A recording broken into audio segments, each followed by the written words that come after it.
All right, you know how it is. You get comfortable in a game world, figure you know the ropes, and then bam, big changes. Happens all the time. Even in the Division 2's post-pandemic world, things keep shifting. And today, we're looking at a pretty significant one, a return to a place many of us know. But maybe you don't recognize anymore. Exactly. We're diving into the Battle for Brooklyn DLC and getting the lowdown on everything coming in Year 7 for the Division 2. And it's interesting where this info is bubbling up from, right? It's all over the community forums, especially Reddit, like Earth Division, after that showcase they did. Yeah, so this isn't just spin, it's what players are actually, buzzing about. The devs have shown and what the community's digging into. Totally. So think of this as your quick intel brief. We've sorted through the noise to pull out what really matters, what's changing, the story beats, the new features, basically how it's going to affect you. Your rapid deployment briefing, huh? I like it. Let's do it. Okay, first up, Year 7. What's the big picture? Well, the main thing, I think, is how it builds directly on Year 6. The merged endgame, the seasons as the core structure. Yeah. That wasn't just a one-off. So they're committing to that model. Looks like it. Year 7 seems like they're doubling down, refining it. It feels like a philosophy of constant evolution, not just separate updates anymore. And I noticed they're still talking about onboarding for new players, improving that experience. Yeah, that's significant. It suggests they're still seeing interest, maybe even growth. They want newcomers to stick around. Makes sense. If you're building for the long haul. You need that pipeline. Yeah. And you want those first few hours to really hook people, get them invested for the end game. It's smart. Okay, but for us veterans, the promise of more endgame depth, that's what really catches the eye, right? Absolutely. Making seasons the cornerstone with regular updates, and this is key, fresh experiences. Meaning, hopefully, not just the same activities with a new coat of paint each season. That's the challenge, isn't it? Keeping that loop interesting. So yeah, emphasizing fresh suggests they're aiming for more unique gameplay, different objectives maybe. And then there's this wrapper idea for the open world. Did you catch that? Oh yeah, the thing that reacts to player actions. Yeah. And unlocks exotic blueprints. Right, because let's be honest, sometimes the open world can feel a bit separate from the main gear grind. Totally. This wrapper though, it could actually connect those dots. If wandering around DC, or soon Brooklyn, directly helps you get top-tier gear. It gives you more reason to be out there, beyond just random loot drops, more like directed progression. Exactly. Purposeful exploration. And speaking of gear, they're also talking economy revamps. More control over tinkering. More depth to endgame progression, more player control over customizing items. That hints at potentially bigger changes to recalibration, maybe crafting. So more ways for you to really fine-tune your builds, get specific. That seems to be the goal. Empowering players, maybe leading to more build diversity, which is always good. Okay, and the seasons themselves in Year 7, they use the phrase holistic season experience. What does that mean, practically? I think it means tying everything together better. The story, like the manhunt target and the final mission. Connecting that more tightly with the gameplay modifiers, the new gear, the overall theme of the season. So it feels less like separate parts bolted together? Yeah. More cohesive, like the story actually influences the gameplay and the rewards reflect the story. An integrated design, basically. Gotcha. And the regular stuff is sticking around too. XP events, seasonal projects. Oh yeah, those seem to be back. Good for keeping momentum, little boosts here and there, familiar rhythms. Now they did tease a couple of things very vaguely. Weapon stats and resource boosts. Any ideas there? They gave us almost nothing. Yeah, just enough to get us talking, right? Weapon stats. Could be deeper insights, hidden values, new ways to compare guns. And resource boosts, easier crafting, or maybe ways to optimize what you gather. Could be either. Both sound like they could add another strategic layer depending on how they implement it. Definitely something to watch. Okay, let's pivot. The main event, Battle for Brooklyn. This is the big DLC. The headliner for sure. Core concept seems straightforward.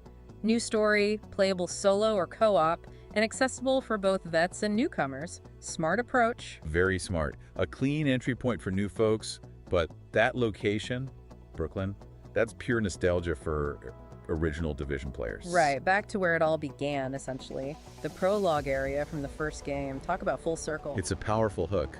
Seeing how that place has changed after What is it now in the timeline? They mentioned we're nearing the 1-year anniversary of Directive 51. Right. And they're setting up this contrast, Brooklyn's starting to rebuild, it's quieter than Manhattan. But you know that won't last. Exactly. Peace is shattered by the cleaners. Ah, our old flamethrower-loving friends. They're back, and apparently they have a new mass-produced weapon. So your job is basically intel gathering. Figure out how they're making it, where, the supply chain. Like a post-apocalyptic investigation. Adds a different flavor than just shooting everything on site. Though there'll be plenty of that too, I bet. I imagine so. And this whole Brooklyn campaign is set in a new season. Autumn, fall. Ooh, nice. First time seeing post-pandemic New York in the fall, right? Yep. They said it's the first time. Different visual palette. That alone makes it feel fresh. And get this, they actually built new tech just for the Brooklyn map to get that autumn atmosphere right. It's exclusive to this DLC area. Really, that's dedication, not just slapping an orange filter on things. Yeah. Shows they want Brooklyn to feel distinct. Definitely. Now, the hub in Brooklyn is the bridge settlement. That's your base of operations, the community you're protecting. It evolves, changes over the campaign. Yeah, they said you'll see it rebuild as you progress, see the impact of your actions, which is always cool. Gives you a stake in it, makes the world feel more alive. And you'll meet people there, some familiar faces, some new ones. They specifically mentioned Theo Glass's Parnell. Ah, Keener's guy. The ANA connection. Okay. Interesting. Dr. Jessica Candle is back too, the virologist. Makes sense with the ongoing virus situation. And this one's a potential bombshell. Agent Melanie Hoskins, first wave agent who apparently joined Keener. Wait, really? Hoskins, wasn't her story quite different in the audiobook, Hearts on Fire? That's what the community buzz is saying. People are pointing that out. It could be a massive twist if it's the same Hoskins. Wow. Okay, that has some serious narrative intrigue. Mm. Got to see how they handle that. The map itself covers Brooklyn Heights and Dumbo, faithfully recreated, they say. Familiar ground for D1 players, especially near the start. Yeah, nods to the tutorial areas, but also brand new sections we've never seen before. Good mix. Nostalgia plus discovery. And lots of environmental storytelling. Little details like hurricane defenses the locals put up, rooftop gardens, showing how people adapted. Love that stuff. Makes the world believable. Tells stories without long exposition dumps. So the districts are Brooklyn Heights and Dumbo. And activity-wise, it's packed. 3 main missions. They're off-site, apparently, to give designers more freedom. Interesting. Not tied directly to the open world map layout for those. Seems like it. Plus 4 replayable world missions instead of side missions. 4 control points. And these have faction-specific behaviors. Yeah. Cleaners use their purple flame. Rikers use something else. Yeah, different tactics, scaling difficulty, then 12 open-world activities, 10 bounty locations, 8 hunter riddles. Hunters with new mask designs. Nice. Collectors will be happy. Oh, yeah. And a new collectible bounties set. More story collectibles. Plenty to keep you busy. Definitely sounds like a substantial chunk of content. Okay, let's zoom in on the cleaners again, the main threat. This purple flame weapon. We saw it first in the Paradise Lost incursion, right? Mm-hmm.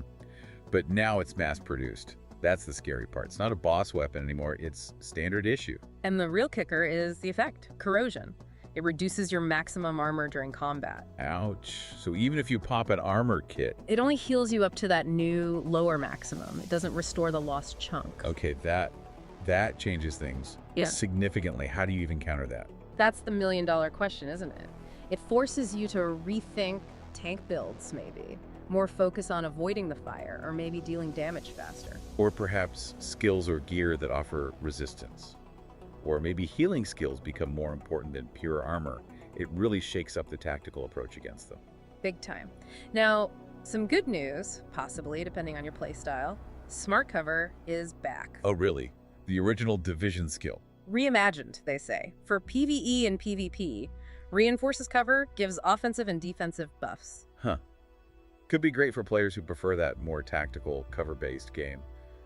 A counter to the run-and-gun meta, maybe. Could be. There are 2 variants, Precision Smart Cover and Fortified Smart Cover. Stats adjusted for PvP, naturally. Precision for damage, fortified for defense, presumably.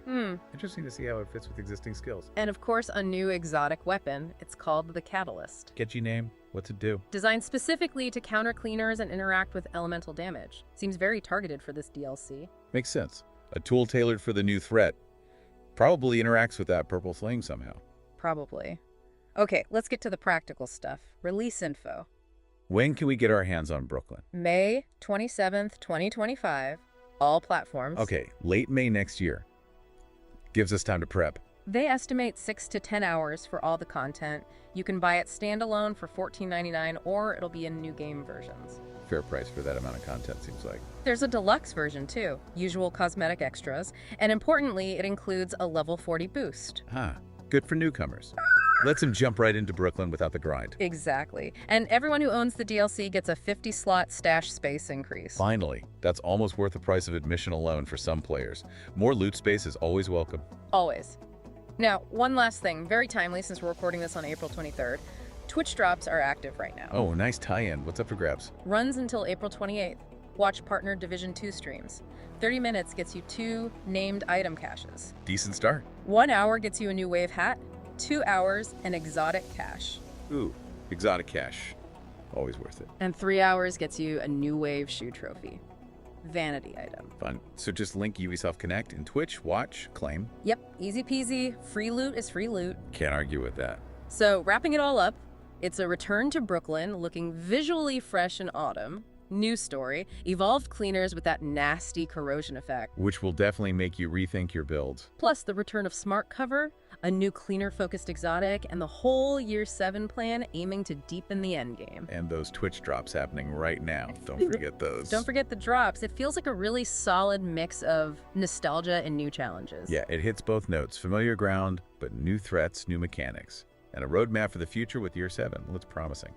Okay, so final thought to leave you with. How is that cleaner corrosion effect really going to change the way you play? Will it kill off tank builds, or will people find clever counters? And looking back at the first game, what spot in Brooklyn are you most curious to see again, but this time, in the fall? Something to mull over.